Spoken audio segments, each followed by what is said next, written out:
ஆசிரியர்கள் அனைவருக்கும் வணக்கம். இந்த கிளாஸில் நம்ம என்ன பார்க்க போகிறோம் அப்படின்னா, 5ஆம் வகுப்பு சமூக அறிவியல் பார்க்க போகிறோம். மொத்தம் 3 டேர்ம் வந்து இருக்குது. இந்த 3 டேர்மில் வந்து எக்ஸாம் பாயிண்ட் ஆஃப் வியூவில் நான் வந்து கொண்டு வந்திருக்கேன். ஸோ கவனமாக காது கொடுத்து கேளுங்க, சரியா? அதுக்கப்புறம் என்ன பண்ணுங்க அப்படின்னா, ஸ்கூல் புக்ஸ் வச்சுன்னா ஸ்கூல் புக்ஸ் படிங்க, இல்லை அப்படின்னா நம்ம மெட்டீரியலே வந்து பார்த்துக்கோங்க. சரி, முதல் பருவத்தில் முதல் பாடம் என்ன அப்படின்னா, நமது பூமி அப்படிங்கிற ஒரு பாடம். ஸோ இந்த பாடத்தில் நம்ம எதை பற்றி படிக்க போகிறோம் அப்படின்னா, பூமியை பற்றி வந்து படிக்க போகிறோம், சரியா? சூரிய நெபுலா என்று அழைக்கப்படுவது எது?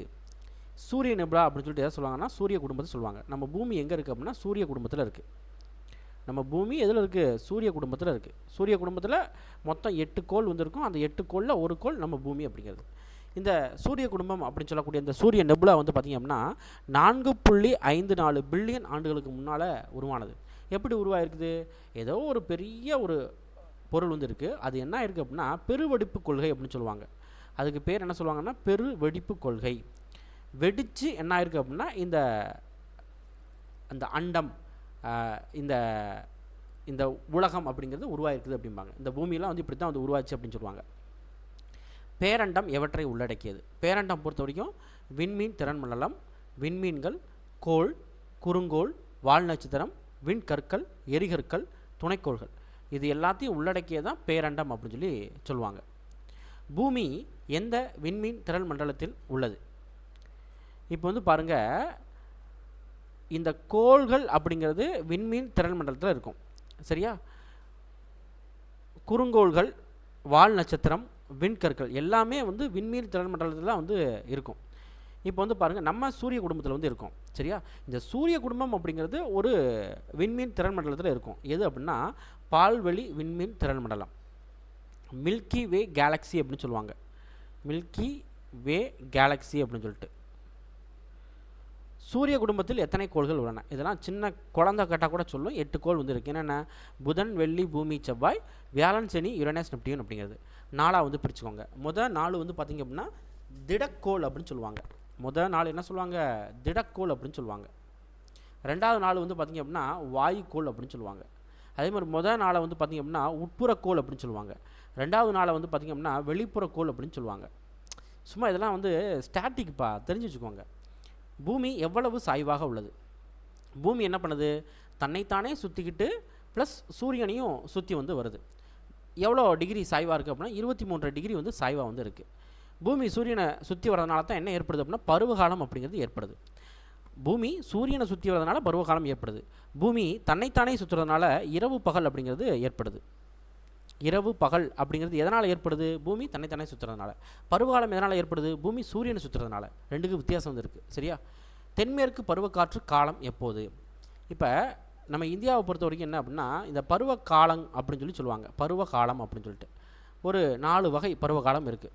அதில் தென்மேற்கு பருவக்காற்று காலம் ஜூன்லேருந்து செப்டம்பர் வரைக்கும், வடகிழக்கு பருவக்காற்று காலம் அக்டோபர் நவம்பர், கோடை காலம் மார்ச் மே, குளிர்காலம் டிசம்பர் பிப்ரவரி வரைக்கும். சூரியனுக்கும் பூமிக்கும் இடையே தூரம் எவ்வளவு அப்படின்னா சுமார் 150 மில்லியன் கிலோமீட்டர். மிகச்சிறிய கோள் எது? மொத்தம் 8 கோள் வந்து பார்த்தோமா, புதன், வெள்ளி, பூமி, செவ்வாய், வியாழன், சனி, யுரேனஸ், நெப்டியூன் அப்படின்னு சொல்லி 8 கோள் வந்து பார்த்தோமா.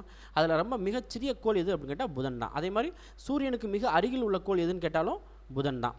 ஓகேவா? நம்ம என்ன பண்ணணும்? விசுவலைஸ் பண்ணணும், சரியா? இப்படி தான் வந்து இருக்கும், சூரிய குடும்பம் இப்படி தான் இருக்கும் அப்படின்னு சொல்லி விசுவலைஸ் பண்ணணும். அதே மாதிரி இப்போ சூரியனுக்கு மிக அருகில் உள்ள கோள் புதன் அப்படின்னா, அப்போ லாஸ்ட்டில் உள்ள கோள் எது? நெப்டியூன். மிக தொலைவில் உள்ள கோள் எதுன்னு கேட்டால் நெப்டியூன். இதெல்லாம் நம்ம கேட்பா, சரியா? மிகப்பெரிய கோள் எதுன்னு கேட்டால் வியாழன், சரியா? மிகப்பெரிய கோள் எது? வியாழன் அப்படிங்கிறது, ரைட். இரட்டைக்கோள்கள் என்று அழைக்கப்படுவது எது? இரட்டைக்கோள்கள் அல்லது ட்வின் சிஸ்டர் அப்படின்னு சொல்லுவாங்க. என்ன அப்படின்னா பூமியையும் வெள்ளியும் தான் இரட்டைக்கோள்கள், இல்லைன்னா இரட்டை சகோதரிகள் அப்படின்னு சொல்லுவாங்க. பூமியையும் வெள்ளியையும், ஏன்னா பார்க்குறதுக்கு ஒரே மாதிரி இருக்கும் அப்படின்னு சொல்லுவாங்க மேலே இருந்து பார்த்தா. செந்நிறக்கோள் அல்லது சிவப்பு நிறக்கோள் அப்படின்னு சொல்லி எதை சொல்லுவாங்க அப்படின்னா செவ்வாயை சொல்லுவாங்க. நீலக்கோளம் அப்படின்னு சொல்லிட்டு, நீலக்கோளம் இல்லைன்னா உயிர்கோளம் அப்படின்னு சொல்லிட்டு பூமியை சொல்லுவாங்க. வளையங்களை கொண்ட கோளம் எதுன்னு கேட்டால் சனி அப்படிங்கிறது. அழகான வளையங்கள் சனி அப்படிங்கிறது. எத்தனை கண்டங்கள் உள்ளன? இந்த உலகத்தில் எத்தனை கண்டங்கள் இருக்குது அப்படின்னா 7 கண்டம் இருக்குது. என்னென்ன? ஆசியா, ஆப்பிரிக்கா, வட அமெரிக்கா, தென் அமெரிக்கா, அண்டார்டிகா, ஐரோப்பா, ஆஸ்திரேலியா. இதில் பெருசு எதுன்னு கேட்டால் ஆசியா, சிறுசு எதுன்னு கேட்டால் ஆஸ்திரேலியா. உலகின் மிக உயரமான சிகரம் எது அப்படின்னா எவரெஸ்ட். 8 8 4 8 வச்சா எவரெஸ்ட் வந்து வந்துடும், சரியா? 8 8 4 8 வச்சா எவரெஸ்ட் வந்து வந்துடும். எவரெஸ்ட்டோட உயரம் அப்படிங்கிறது நம்ம இமயமலையில் தான் இருக்குது. பெருங்கடல்கள் எண்ணிக்கை எவ்வளவு? கண்டம் எத்தனை பார்த்தோம்? 7 பார்த்தோமா? அதேமாதிரி பெருங்கடல்கள் 5 வந்து இருக்குது. நாங்கள் படிக்கிறப்பலாம் 4 தான் கொடுத்தாங்க, இப்போ தான் 5 வந்து கொடுத்துருக்காங்க. பசிபிக் பெருங்கடல், அட்லாண்டிக் பெருங்கடல், இந்திய பெருங்கடல், தென் பெருங்கடல், ஆர்க்டிக் பெருங்கடல். இந்த தென் பெருங்கடல்லாம் எங்களுக்கு வந்து சொல்லிக் கொடுக்கல, எங்களுக்கு 4 தான் சொன்னாங்க. அடுத்து மரியானா அகழி எங்கே அமைந்துள்ளது? மரியானா அகழி வந்து பார்த்திங்க அப்படின்னா பெருங்கடல்களே மிக ஆழமான பகுதி அப்படின்னு சொல்லுவாங்க. இது வந்து பசிபிக் பெருங்கடலில் இருக்குது. அடுத்து நான் ஏற்கனவே சொன்ன விஷயத்தை தான் அங்கே வந்து கொடுத்துருப்பாங்க. ஓகேவா? சொன்ன விஷயந்தான், இது வந்து பெரிய விஷயம்லாம் இல்லை. அடுத்து பூமியோட வெப்பமண்டலம். இப்போ பூமியை இதை வந்து பாருங்கள், உங்களுக்கு இந்த படம் வந்து எது கொடுக்குறோம்னா இந்த படத்தை வச்சே நிறைய விஷயங்கள் வந்து படிக்கலாம்ப்பா. ஜாகிரஃபி பொறுத்த வரைக்கும் என்ன அப்படின்னா நம்ம மைண்ட் மேப்பில் தான் வந்து ரீட் பண்ணணும். சரியா? இப்போ பூமி வந்து பாருங்கள், பூமியோட வடிவம் பொறுத்த வரைக்கும் கோளம் அப்படின்னு சொல்லுவாங்க. சரியா? கோளம், அப்படி இல்லைன்னா ஜியாய்டு அப்படின்னு சொல்லுவாங்க. இல்லைன்னா என்ன வடிவம் சொல்லுவாங்க? ஜியாய்டு அப்படிங்கிற வடிவம் எதுனாலும் வச்சுக்கலாம். கோளம் இல்லைன்னா ஜியாய்டு இப்படி இருக்கா? இப்போ நடுவில் 0 டிகிரி கோடு. சரியா? 0 டிகிரி கோடு, இதுக்கு பேர் தான் என்ன சொல்லுவாங்கன்னா பூமத்திய ரேகை அப்படின்னு சொல்லுவாங்க. இதுக்கு பேர் என்னது? பூமத்திய ரேகை. அதாவது பூமியை 2 பகுதியாக பிரிக்கிறது. இங்கே தான் ஆரம்பிக்கும் 0 டிகிரி அப்படிங்கிறது. அதே மாதிரி பூமி மேலே வந்து கிடைமட்டமாக வரையப்படுற கோடு பேர் என்ன அப்படின்னு கேட்டால் அச்சக்கோடு அப்படின்னு சொல்லுவாங்க. இது எப்படி இருக்குது? கிடைமட்டமாக வரைகிறாங்களா? இது வந்து அச்சக்கோடு. இதுவே செங்குத்தா இப்படி வரைகிறாங்க அப்படின்னா அதுக்கு பேர் தீர்க்கக்கோடு அப்படின்னு சொல்லுவாங்க. ஓகேவா? இப்போ 0 டிகிரி, அடுத்து 23 டிகிரி, அடுத்து 66 டிகிரி, அடுத்து 90 டிகிரி. இப்போ 0 டிகிரிலேருந்து 23 டிகிரி வரைக்கும், அதாவது மேலையும் கீழையும், இதை என்ன மண்டலம் சொல்லுவாங்கன்னா வெப்ப மண்டலம் அப்படின்னு சொல்லுவாங்க. அதே மாதிரி 23லேருந்து 66 மேலையும் கீழையும், இது வந்து மிதவெப்ப மண்டலம் சொல்லுவாங்க. 66லேருந்து 90 வரைக்கும் குளிர் மண்டலம், இங்கே குளிர் மண்டலம் அப்படின்னு சொல்லுவாங்க. சரியா? இதெல்லாம் ரொம்ப ஈஸியானதுப்பா. இதெல்லாம் ஒரு விஷயமே வந்து கிடையாது. இதெல்லாம் ஏன்னா சின்ன வயசுலேயே நீங்கள் படிச்சிருப்பீங்க. ஓகேவா? ரைட். இதைத்தான் வந்து இந்த கோடுகள்லாம் வந்து சொல்லுவாங்க. அச்சக்கோடுகளில் கடகரேகை, மகர ரேகை, ஆர்க்டிக் வட்டம், அண்டார்டிக் வட்டம் அப்படிலாம் சொல்லுவாங்க. ஓகேவா? அதை நம்ம பின்னால் வந்து நம்ம இன்னும் டெப்த்தாக வந்து பார்க்கலாம். 6ஆம் வகுப்பு போகிறப்ப பார்ப்போம். அடுத்ததாக வரலாற்றை நோக்கி அப்படிங்கிற ஒரு பாடம் கற்காலம் பற்றி இருக்கும். மனிதர்கள் முதலில் செல்லப்பிராணியாக எந்த விலங்கை வளர்த்தான்? நாய். பழங்கால மனிதன் எந்த வகை கல் கொண்டு கருவிகள் மற்றும் ஆயுதங்களை தயார் செய்தனர்? எது அப்படின்னா குவாட்சைட். மனிதன் முதல் அறிவியல் கண்டுபிடிப்பு எது? சக்கரம். மனிதனின் வாழ்க்கை முறை எது? மனித குடும்பமாகவும், குடும்பம் சமூகமாகவும், சமூகம் சமுதாயமாக மாறும், சமுதாயம் நிர்வாக அமைப்பை கொண்டு வரும். முதுமக்கள் தாலி என்றால் என்ன? அந்த காலத்தில் இறந்தவங்க இருப்பாங்க இல்லையா, அவங்கள ஒரு பெரிய பானையில் போட்டு என்ன பண்ணுவாங்க அப்படின்னா புதைச்சிருவாங்க. அதுக்கு பேர் தான் முதுமக்கள் தாலி அப்படின்னு சொல்லுவாங்க. செம்பு எப்போது கண்டுபிடிக்கப்பட்டது? புதிய கற்காலத்துக்கு இறுதியில். சரியா? புதிய கற்காலத்துக்கு இறுதியில். அடுத்ததாக வளிமண்டலம். வளிமண்டலம் பொறுத்த வரைக்கும் ஒரு நாளின் ஒரு இடத்தின் வெப்பநிலை, காற்றின் அழுத்தம், காற்றின் ஈரப்பதம், மழைப்பொழிவு அளவிடுவது என்ன? அதுக்கு பேர் என்ன அப்படின்னா வானிலை அப்படின்னு சொல்லுவாங்க. சரியா? அதேமாதிரி ஒரு நிலப்பரப்பில் 30 ஆண்டுகால சராசரி வானிலை என்ன சொல்லுவாங்கன்னா காலநிலை அப்படின்னு சொல்லுவாங்க. காலநிலை அப்படிங்கிற அந்த வேர்டு இருக்கு இல்லையா, கிளைமா அப்படிங்கிற ஒரு கிரேக்க சொல்லேருந்து எடுக்கப்பட்டது. ஓகேவா?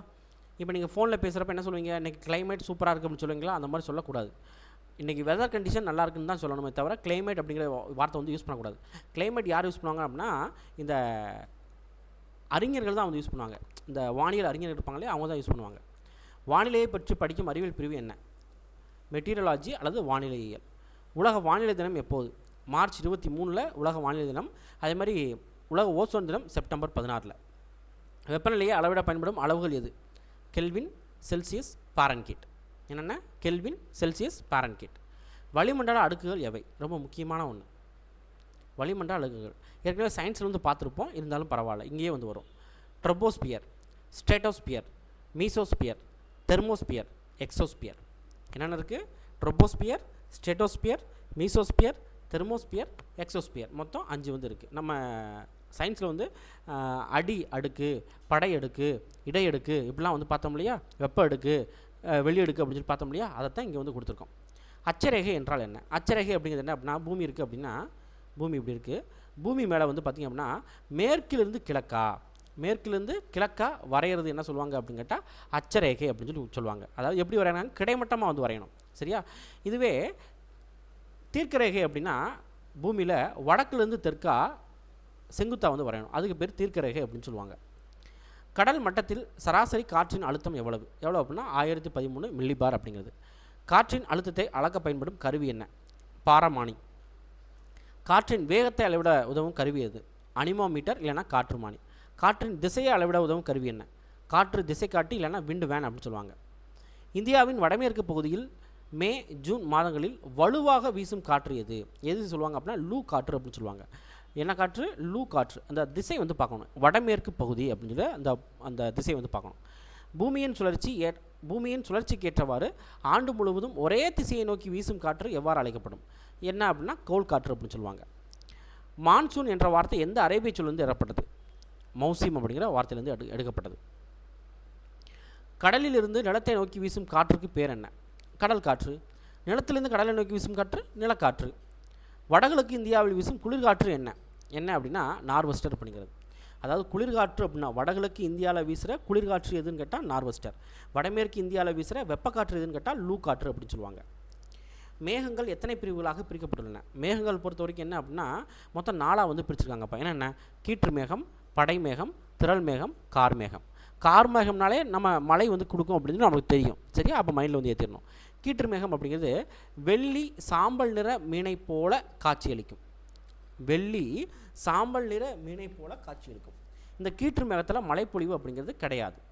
படை மேகம் பொறுத்த வரைக்கும் சாம்பல் நிற விரிப்பு போன்ற தோற்றம் இருக்கும், சின்ன தூறல் வந்து இருக்கும். திரள் மேகம் பொறுத்த வரைக்கும் வெண் பஞ்சு போல காட்சி வந்து இருக்கும். இங்கே தான் வெப்பச்சலன மழை அப்படிங்கிற ஒரு விஷயம் நடக்கும். அதாவது மின்னல் இடை கோடை இடி அப்படின்னு சொல்கிறோம் இல்லையா? என்னாகும்? வெப்பம் இருக்கிற டைமில் இந்த மழை பெஞ்சு அப்படின்னா ரொம்ப மின்னல் இடி வந்து இருக்கும். செங்குத்து மேகங்கள் அல்லது மலை மேகங்கள் என்று அழைக்கப்படுவது எது அப்படின்னா கார் மேகம் அப்படிங்கிறது. அப்போ ஃபஸ்ட் டேர்ம் வந்து நம்ம வந்து முடிச்சிட்டோம். அடுத்ததாக செகண்ட் டேர்ம் பண்டைய அகழ்வாராய்ச்சி. ஹரப்பா நாகரிகம் என்று அழைக்கப்படுவது எதை சொல்லுவாங்க அப்படின்னா சிந்து சமவெளி நாகரிகத்தை சொல்லுவாங்க ஹரப்பா நாகரிகம் அப்படின்னு சொல்லிட்டு.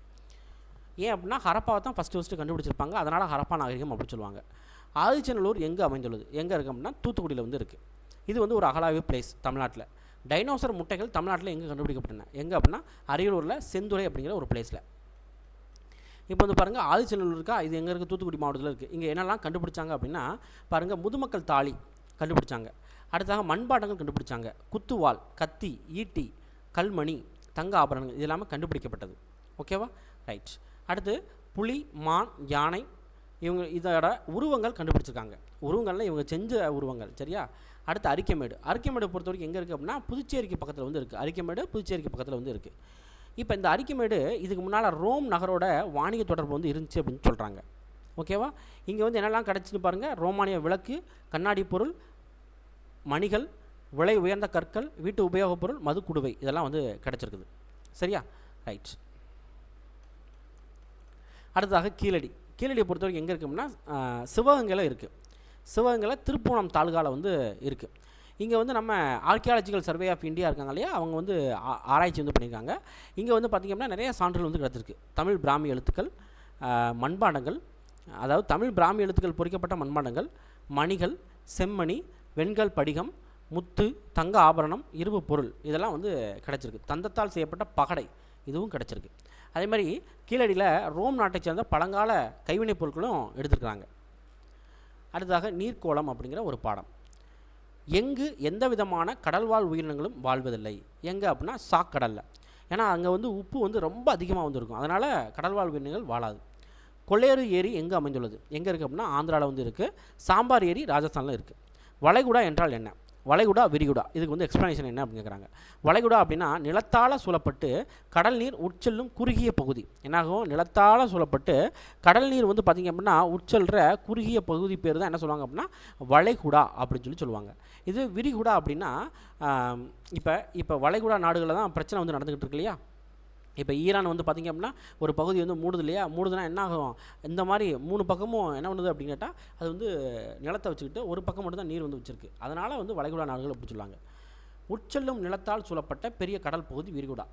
இப்போ வந்து பாருங்கள் வங்காள விரிகுடா இருக்கா, வங்காள விரிகுடான்னு சொல்கிறாங்க இல்லையா. அப்போ என்ன அப்படின்னா ஒரே ஒரு நிலப்பகுதி மட்டும்தான் இருக்குது. ஆனால் என்ன அது, ஆனால் கடல் பகுதி 3 சைடு வந்து இருக்கும். உப்பங்களி எடுத்துக்காட்டு தருக. உப்பங்களினா என்னன்னு முதல்ல தெரிஞ்சுக்கோங்க. கடலிருந்து தனியாக பிரிஞ்சு ஓடுற உப்பு ஏரி தான் உப்பங்களி அப்படின்னு சொல்லுவாங்க. ஒடிசாவில் இருக்கிற சிலிக்கா ஏரியை தான் சொல்லுவாங்க. வங்காள விரிகுடா மற்றும் இந்திய பெருங்கடலையும் இணைக்கும் குறுகிய நீர்ப்பரப்பு என்ன சொல்லுவாங்கன்னா பாக் நீர் சந்தி அப்படின்னு சொல்லுவாங்க. இதுக்கு பேர் பாக் நீர் சந்தி இல்லைனா பாக் சலசந்தி அப்படின்னு சொல்லுவாங்க. வளிமண்டலத்தில் இருக்கிற வாயுக்களோட கலவை. ஸோ இது வந்து வளிமண்டலம் அப்படிங்கிற ஒரு பாடத்துக்கு கீழே வந்து வரணும், பரவாயில்ல. நம்ம எடிட் பண்ணுறப்ப நம்ம சேர்த்துப்பட்டிருக்கோம், பரவாயில்ல. ஆக்சிஜன் 21%, நைட்ரஜன் 78%, பிற வாயுக்கள் 1% இருக்குது நம்ம வளிமண்டலத்தில். இந்த பிற வாயுக்களில் carbon dioxide, ozone, argon, neon, helium, hydrogen, krypton, xenon, methane இதெல்லாமே வந்து இருக்குது.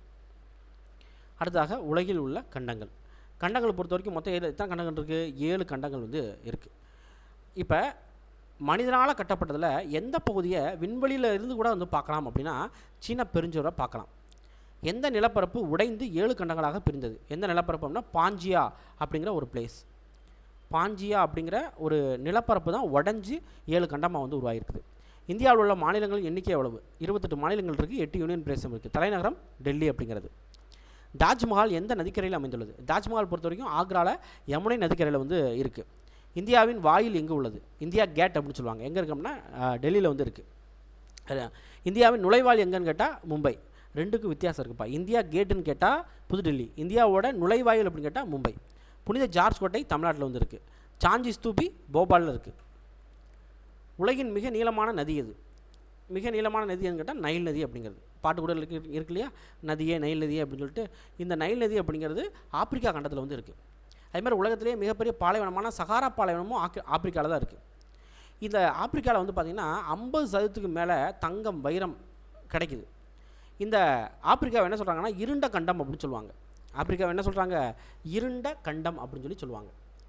சுப்பீரியர் ஏரி எந்த கண்டத்தில் உள்ளது? சுப்பீரியர் ஏரி எந்த கண்டம் அப்படின்னா வட அமெரிக்காவில் இருக்குது. அதேமாதிரி வட அமெரிக்காவில் ராக்கிஸ் மலைத்தொடர் வந்து இருக்குது. மிசிசிப்பி நதி வந்து இருக்குது, உலகத்திலே 4வது நீளமான நதி. அதே மாதிரி உலகத்தில் இருக்கிற எல்லா வகை காலநிலையும் கொண்ட ஒரே கண்டம் எதுன்னு கேட்டால் வட அமெரிக்கா. இது மெயின் பாயிண்ட். எந்த கண்டம் எல்லா காலநிலையும் கொண்டுள்ளது அப்படின்னு கேட்டால் வட அமெரிக்கா. உலகின் 2வது மிக நீளமான நதி எது அப்படின்னு கேட்டால் அமேசான் நதி. சரியா? நைல் நதி தான் பெருசு, 2வது அமேசான். இது எங்கே இருக்குது? தென் அமெரிக்காவில் வந்து இருக்குது. அதே மாதிரி பிரேசில் நாடு, தென் அமெரிக்காவில் இருக்கிற பிரேசில் நாடு வந்து பார்த்திங்க அப்படின்னா காப்பி உற்பத்தி செய்கிற நாடுகளில் பிரபலமான ஒன்று. ஆண்டிஸ் மலைத்தொடர் வந்து இதில் வந்து இருக்குது. இந்த தென் அமெரிக்காவில் ஆண்டிஸ் மலைத்தொடரில் மிக உயர்ந்த சிகரம் அகோன்காகுவா அப்படிங்கிறது.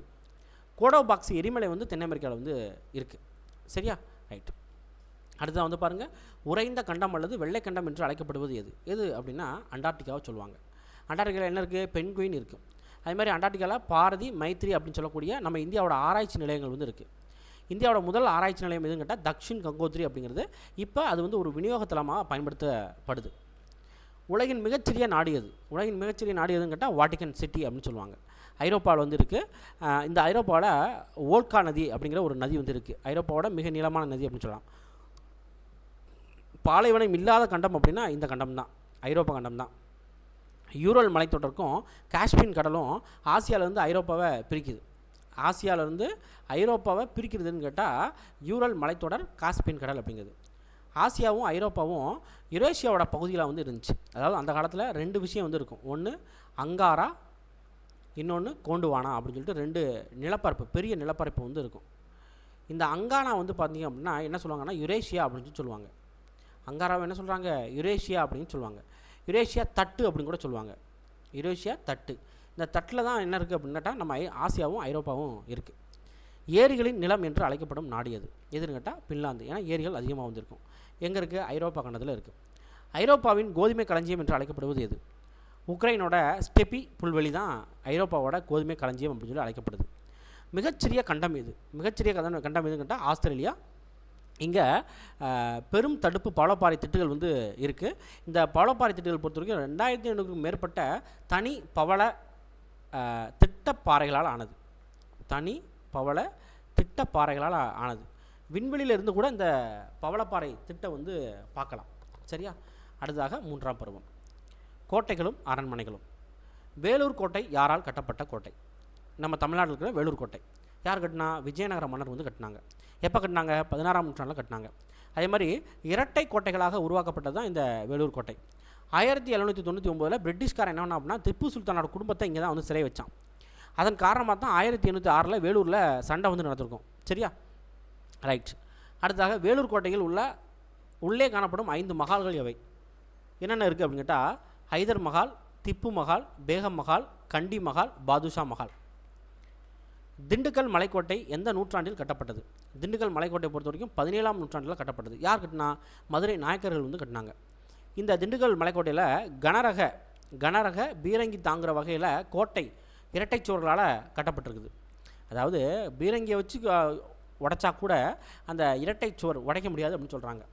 இந்தியாவில் கட்டப்பட்ட ஆங்கிலேயர்கள் முதல் கோட்டை இது, முக்கியமான ஒன்று எது அப்படின்னா புனித ஜார்ஜ் கோட்டை. சென்னையில் வந்து கட்டியிருப்பாங்க. இதை இப்போ நம்ம தலைமைச் செயலகமாக பயன்படுத்துகிறோம். திருமயம் கோட்டை எங்கே அமைந்துள்ளது? திருமயம் கோட்டையை பொறுத்த வரைக்கும் புதுக்கோட்டையில் வந்து இருக்குப்பா. இதுக்கு இன்னொரு பேர் என்ன சொல்லுவாங்கன்னா ஊமையன் கோட்டை அப்படின்னு சொல்லி சொல்லுவாங்க. என்ன கோட்டை சொல்கிறாங்க? ஊமையன் கோட்டை அப்படின்னு சொல்கிறாங்க. சதுரங்கப்பட்டினம் கோட்டை எங்கே அமைந்துள்ளது? சதுரங்கப்பட்டினம் கோட்டையை பொறுத்த வரைக்கும் செங்கல்பட்டில் வந்து இருக்குது. செங்கல் எப்படி இருக்கும்? சதுரமாக இருக்கும். செங்கல் செவ்வகமாக இருக்கும், ஆனால் செங்கல் சதுரமாக இருக்குன்னு மைண்டில் வச்சுக்கோங்க. டச்சுக்காரர்களால் கட்டப்பட்டது தான் இந்த கோட்டை. செஞ்சி கோட்டை எங்கே அமைந்துள்ளது? செஞ்சி கோட்டையை பொறுத்த வரைக்கும் விழுப்புரத்தில் வந்து இருக்குது. இது கிட்டத்தட்ட இதோட கோட்டை சுவர்கள் மட்டுமே 13 கிலோமீட்டர் அளவுக்கு வந்து இருக்கும். இதோட உயரம் அளவு அப்படின்னா 800 அடி உயரம். அதேமாதிரி அகலி வந்து 80 அடி அகலம் கொண்ட அகலி வந்து இருக்குது. அதாவது கோட்டையை சுற்றி என்ன பண்ணுவாங்க அப்படின்னா அகலி வந்து வச்சுருப்பாங்க. இந்த அகலியில் வந்து பார்த்திங்கன்னா நீர் நிரப்பி முதலைகள்லாம் போட்டு வச்சுருப்பாங்க அந்த காலத்தில், போர் நடக்கிறப்ப காப்பாற்றிக்கணும் அப்படிங்கிறதுக்காக. டேனிஷ் கோட்டை என்று அழைக்கப்படுவது எது? டேனிஷ் கோட்டை அப்படின்னு சொல்லிட்டு எதை சொல்லுவாங்கன்னா தரங்கம்பாடி கோட்டைன்னு சொல்லுவாங்க. சரிவக வடிவத்தில் ஒரு 3 அறைகள் இங்கே வந்து இருக்குது. திருமலை நாயக்கர் அரண்மனை எங்கே அமைந்துள்ளது? திருமலை நாயக்கர் அரண்மனையை பொறுத்த வரைக்கும் மதுரையில் வந்து அமைஞ்சிருக்குது. 17ஆம் நூற்றாண்டில் இந்த அரண்மனை வந்து கட்டினாங்க. இது இப்போ ஒரு சுற்றுலா தலமாக வந்து இருக்குது. தமுக்கம் அரண்மனை யாருடைய கோடைகால இன்ப பகுதியாக திகழ்ந்தது? யாருக்கு அப்படின்னா ராணி மங்கம்மாள். எங்கே இருக்குது? தமுக்கம் அப்படிங்கிறது மதுரையில் வந்து இருக்குது. பன்கில்ஸு அரண்மனை எங்கே அமைந்துள்ளது? எங்கே இருக்குது அப்படின்னா ஊட்டியில் வந்து இருக்குது. எங்கே இருக்குது? ஊட்டியில் வந்து இருக்குது. இது வந்து என்ன அப்படின்னா மைசூர் அரசர்களோட கோடைகால அரண்மனை அப்படின்னு சொல்லி சொல்கிறாங்க. தஞ்சாவூர் மராத்திய அரண்மனை கட்டியவர்கள் யார்? தஞ்சாவூரில் மராத்திய அரண்மனை யார் கட்டினா? தஞ்சாவூரில் நாயக்க ஆட்சியாளர்கள் கட்டினாங்க. இந்த அரண்மனையில் தான் சரஸ்வதி மகால் நூலகம் அமைஞ்சிருக்குது, பழமையான நூலகம். இந்த நூலகத்தில் தமிழ், சமஸ்கிருதம், மராத்தி, தெலுங்கு இந்த மொழிகளில் 1 மில்லியனுக்கும் அதிகமான கையெழுத்து பிரதிகள் வந்து இருக்குது. பத்மநாபபுரம் அரண்மனை எங்கே அமைந்துள்ளது? எங்கே இருக்குது அப்படின்னா கன்னியாகுமரியில் வந்து இருக்குது. இதை வந்து இன்னொரு பேர் என்ன சொல்லுவாங்கன்னா கல்குளம் அரண்மனை அப்படின்னு சொல்லி சொல்லுவாங்க. திருவாங்கூர் ஆட்சியாளர் தான் இதை வந்து கட்டுறாரு. அதே மாதிரி இது முழுக்க மரத்தால் உருவாக்கப்பட்டது. மரத்தால் உருவாக்கப்பட்டது என்ன கலை அப்படின்னா கேரளாவோட கலை வடிவம் அப்படி சொல்லலாம். எந்த வடிவம்? கேரளாவோட கலை வடிவம் அப்படிங்கிறது. ராஜமாதா அரண்மனை, சபை, தெற்கு அரண்மனை இங்கே இருக்குது அப்படின்னு சொல்லுவாங்க. அடுத்ததாக வேளாண்மை. வேளாண்மையை பொறுத்த வரைக்கும் ஃபஸ்ட்டு குறு விவசாயிகள்லாம் யார்? 1 ஹெக்டேருக்கும் குறைவான நிலத்தில் பயிரிடுற விவசாயிகளுக்கு பேர் தான் என்ன சொல்லுவாங்கன்னா குறு விவசாயிகள் அப்படின்னு சொல்லி சொல்லுவாங்க. வேளாண்மை வகை என்ன? நம்ம இந்தியாவில் என்னென்ன வேளாண்மை வகை இருக்குது அப்படின்னா தன்னிறைவு வேளாண்மை, வணிக வேளாண்மை, தோட்ட வேளாண்மை, கலப்பு வேளாண்மை. தன்னிறைவு வேளாண்மை அப்படிங்கிறது மிக பழமையான வேளாண்மை. குடும்பம் மட்டுமே என்ன பண்ணிக்கிடுவாங்க அப்படின்னு கேட்டால் வேளாண்மை வந்து பண்ணிக்கிடுவாங்க. அவங்களுக்கு தேவையான அரிசி எடுத்துக்கிட்டு மிச்சத்தை தான் என்ன பண்ணுவாங்க அப்படின்னா விற்பனைக்கு வந்து கொண்டு போவாங்க. வணிக வேளாண்மை அப்படிங்கிறது முழுக்க வணிகத்தை பேஸ் பண்ணி, அதாவது அதிக மகசூல் கொடுக்கணும் அப்படிங்கிறதுக்காக உரங்கள், பூச்சிக்கொல்லிகள் இதெல்லாம் பயன்படுத்துவாங்க. தோட்ட வேளாண்மை அப்படிங்கிறது வந்து பார்த்திங்க அப்படின்னா நம்ம தோட்ட பயிர்கள் இருக்கு இல்லையா, காப்பி, தேயிலை, இதுக்கு வந்து யூஸ் பண்ணுறது. கலப்பு வேளாண்மை அப்படிங்கிறது வந்து பார்த்திங்க அப்படின்னா எல்லாமே வந்து இருக்கும். அதாவது வேளாண்மை பண்ணுவாங்க. அதுக்கப்புறம் வந்து பார்த்திங்கன்னா கோழி வளர்ப்பு, ஆடு வளர்ப்பு, மாடு வளர்ப்பு, தேனீ வளர்ப்பு, இந்த மாதிரி எல்லா விஷயம் பண்ணுறது தான் கலப்பு வேளாண்மை அப்படின்னு சொல்லுவாங்க. இதில் ஒரே ஒன்று மட்டும் விட்டு போயிருக்கு. என்ன அப்படின்னா இடப்பெயர்வு வேளாண்மை அப்படிங்கிற ஒன்று வந்து இருக்கும். ஆக்சுவலாக இது சின்ன கிளாஸ் வந்து கொடுக்கல, ஆனால் நீங்கள் பெரிய கிளாஸில் படிப்பீங்க.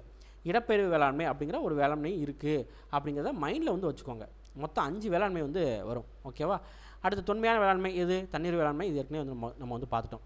அடுத்து நீர்ப்பாசனம். நீர்ப்பாசனத்தோட வகை என்ன? கிணற்று நீர்ப்பாசனம், கால்வாய் நீர்ப்பாசனம், தெளிப்பான் நீர்ப்பாசனம், சொட்டு நீர்ப்பாசனம். இதில் என்னன்னு சொல்லி உங்களுக்கு தெரியும், அதனால் எக்ஸ்பிளைன் பண்ணணும்னு அவசியம் இல்லை. பசுமை புரட்சியின் தந்தை யார்? எம்எஸ் சுவாமிநாதன். தமிழ்நாட்டின் நெற்களஞ்சியம் தஞ்சாவூர், தென்னிந்தியாவின் மான்செஸ்டர் கோயம்புத்தூர். இதெல்லாம் லட்டு, சரியா? அதாவது சின்ன குழந்தை கேட்டால் கூட சொல்லணும். அடுத்ததாக கல்வி உரிமைகள். உள்ளார்ந்த திறன்களை வெளிக்கொணர்வதே கல்வியின் உன்னத நோக்கம் கூறியவர் யார் சொன்னா அப்படின்னா காந்தி தாத்தா சொல்லியிருப்பார். கல்வி என்பது மனிதனுள் ஏற்கனவே இருக்கும் முழுமையின் வெளிப்பாடு சொன்னவர் யார்? விவேகானந்தர். இதே விவேகானந்தர் தான் இன்னொன்று சொல்லியிருக்காரு, உலகம் அறநெறி உள்ளத்தால் உயிர்த்துள்ளது, சுயநலம் என்பது ஒழுக்க நெறி அல்ல, சுயநலமின்மை என்பதே ஒழுக்க நெறி அப்படின்னு சொல்லிட்டு சுவாமி விவேகானந்தர் சொல்லியிருக்காரு. சுவாமி விவேகானந்தர் பொறுத்த வரைக்கும் அமெரிக்காவில் சிக்காகோவில் வந்து பார்த்திங்கன்னா சகோதர சகோதரிகளே அப்படின்னு சொல்லி ஃபேமஸ் ஆனவர். கல்வி உரிமை சட்டம் 2009 எந்த வயது வரையிலான குழந்தைகளுக்கு இலவச கல்வி அளிக்கிறது? எந்த வயது அப்படின்னா 6லேருந்து 14 வயசு வரைக்கும். கல்வி உரிமை சட்டம் 2009 RTE ஆக்ட் அப்படின்னு சொல்லுவாங்க. எப்போ அப்படின்னா 2009 ரைட் டு எஜுகேஷன். சட்டப்பிரிவு எத்தனை பட்டியலாக பிரிக்கப்பட்டுள்ளது? எத்தனை பட்டியல் அப்படின்னா 3 பட்டியல் இருக்குது. ஒன்று மத்திய பட்டியல், மாநில பட்டியல், பொதுப்பட்டியல். மத்திய பட்டியல்னால் மத்திய அரசு சட்டம் இயற்றும், மத்திய அரசு சட்டம் இயற்றும். மாநில பட்டியல்னால் மாநில அரசு சட்டம் இயற்றும், அந்த துறைகள் மீதான சட்டம் மாநில அரசு இயற்றுவாங்க. பொதுப்பட்டியல்னால் மத்திய அரசும் சட்டம் ஏற்றுக்கொள்ளலாம், மாநில அரசும் சட்டம் ஏற்றுக்கொள்ளலாம். ஆனால் மத்திய அரசு தான் டாமினேட்டில் வந்து இருக்கும். கல்வி அப்படிங்கிறது பொதுப்பட்டியலில் இருக்குது. இப்போ நம்ம டீச்சர்ஸ்லாம் வந்து டெட் வந்து எழுதுறீங்க இல்லையா, இதுக்கு காரணகர்த்தா யார் அப்படின்னா இந்த கல்வியை வந்து பொதுப்பட்டியலில் வச்சுருக்கு தான். ஓகேவா? ஏன் டெட்டை வந்து நீக்க முடியலை அப்படின்னா, அதாவது டெட் வந்து தேவையில்லை, ஆசிரியர் தேவையில்லைன்னு சொல்லி தமிழ்நாடு கவர்மெண்டால் ஏன் முடிவெடுக்க முடியல அப்படின்னா, கல்வி அப்படிங்கிறது பொதுப்பட்டியல் கீழே வந்து வருது. இதுவே கல்வியை தூக்கி மாநில பட்டியலில் வச்சுருந்தாங்கன்னு வச்சுக்கோங்களேன், நம்ம ஈஸியாக வந்து தூக்கிடலாம். கவர்மெண்ட் தான், நம்ம தமிழ்நாடு கவர்மெண்ட்டே தூக்கி விட்டுடலாம். இங்கே எங்கே இருக்குது? பொதுப்பட்டியலில் இருக்குது. கொண்டு வந்தது யார்? மத்திய அரசு கொண்டு வந்திருக்காங்க. அப்போ மத்திய அரசு நீக்கினா மட்டும்தான் அதை வந்து தூக்க முடியும். மாநில அரசு என்ன பண்ண முடியாதுன்னா ஒன்றும் பண்ண முடியாது. வேணும்னா வேறு ஒரு விஷயம் வந்து பண்ணலாம். உள்ள நம்ம வந்து இப்போ டெட்டு வந்து வைக்கிறாங்கன்னா உள்ள வேறு ஏதாவது ஒரு விஷயத்தை வந்து டெட் சம்மந்தமான விஷயம், இப்போ எக்ஸாம்பிளுக்கு வந்து பார்த்திங்கன்னா டெட்டோட எலிஜிபிலிட்டி மார்க் வந்து குறைச்சாங்க இல்லையா, அந்த மாதிரி நம்ம ஏதாவது ஒன்றை வந்து பண்ணலாம். அதுக்கு உரிமை வந்து மாநில அரசுக்கு வந்து இருக்குது. சரியா?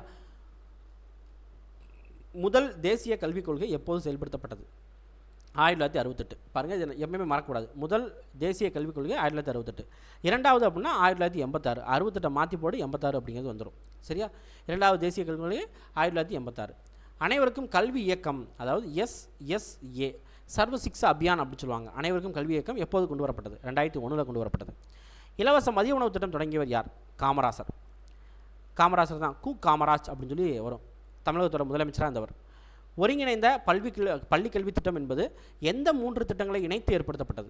ஒருங்கிணைந்த பள்ளி கல்வி திட்டம் எந்த 3 திட்டங்கள் அப்படின்னா, அனைவருக்கும் கல்வி இயக்கம், அனைவருக்கும் இடைநிலை கல்வி திட்டம், ஆசிரியர் கல்வி அப்படிங்கிறது. அனைவருக்கும் இடைநிலை கல்வி திட்டம் எந்த ஆண்டு தொடங்கப்பட்டது? 2009 வந்து தொடங்கப்பட்டது. கல்வி வளர்ச்சி நாள் எப்போது? எப்போ அப்படின்னா ஜூலை 15 வந்து கொண்டாடுறாங்க. ஏன் கொண்டாடுறாங்க அப்படின்னா காமராசரோட பிறந்த தினம் தான் இந்த ஜூலை 15 அப்படிங்கிறது. சரியா? இப்போ நம்ம வந்து 5th சோஷியல் கிளாஸ் வந்து பார்த்துருக்கோம். கொஞ்சம் வேகமாக பார்த்த மாதிரி வந்து இருக்கும். பட் நம்மளுக்கு வந்து நேரம் வந்து ரொம்ப ரொம்ப கம்மியாக இருக்குப்பா. இன்றைக்கி வந்து டெஸ்ட்டு கொடுக்கணும் இல்லையா, அதனால் வந்து கொடுத்தே ஆகணும் அப்படின்னு சொல்லிட்டு நம்ம என்ன பண்ணிட்டோம் அப்படின்னா வீடியோ வந்து கொடுத்தாச்சு. ஓகே, நல்லா வந்து இப்போ நம்ம கொடுத்துருக்கோம் இல்லையா, இதை மட்டும் நல்லா வந்து பார்த்துக்கோங்க. அதுக்கப்புறம் டைம் இருந்துச்சுன்னா இந்த புத்தகத்தில் எடுத்து நீங்கள் வந்து பார்த்துக்கோங்க. சரிங்களா? தேங்க்யூ.